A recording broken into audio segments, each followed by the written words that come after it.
रणपार किनाऱ्याजवळ समुद्रात मौज मजा करण्यासाठी गेलेल्या 16 जणांची बोट अचानक उलटल्याची घटना मंगळवारी घडली।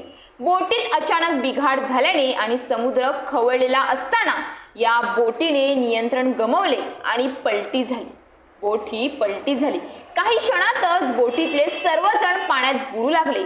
मात्र पोलीस दलाच्या सतर्कतेमुळे मोठी दुर्घटना टळली आणि सर्वांना सुखरूप वाचवण्यात यश आले। सुदैवाने या घटनेच्या वेळी रत्नागिरी पोलीस दलाने सागर कवच या किनारपट्टी सुरक्षा अभियानाची तयारी सुरू केली होती। याच मोहिमेदरम्यान पोलीस पथक समुद्रकिनारी उपस्थित असल्याने त्यांनी तात्काळ परिस्थिती ओळखून मदत कार्यास सुरुवात केली।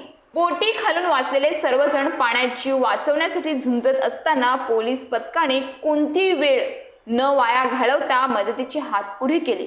रत्नागिरी पोलिसांनी धाडस, जलद निर्णय आणि तांत्रिक कौशल्य दाखवत बुडवणाऱ्या सर्व 16 जणांना सुरक्षित बाहेर काढले। त्यानंतर त्यांच्यावर प्राथमिक उपचार करण्यात आले आणि सर्वजण सुखरूप असल्याचे अधिकृतरित्या सांगण्यात आले। स्थानिक नागरिकांनी पोलीस दलाच्या त्वरित प्रतिसादाचे आणि शौर्याचे कौतुक केले। ही घटना फक्त पोलिसांच्या तत्परतेचे नव्हे तर समुद्र किनाऱ्यावरील सुरक्षा व्यवस्थेचे महत्त्व अधोरेखित करणारी ठरली आहे। यापुढे अशा मौज मजेसाठी समुद्रात जाणाऱ्यांनी हवामान सुरक्षेच्या सूचना आणि स्थानिक प्रशासनाच्या मार्गदर्शनाचे काटेकोर पालन करणे आवश्यक आहे, असा इशाराही प्रशासनाकडून देण्यात आला आहे।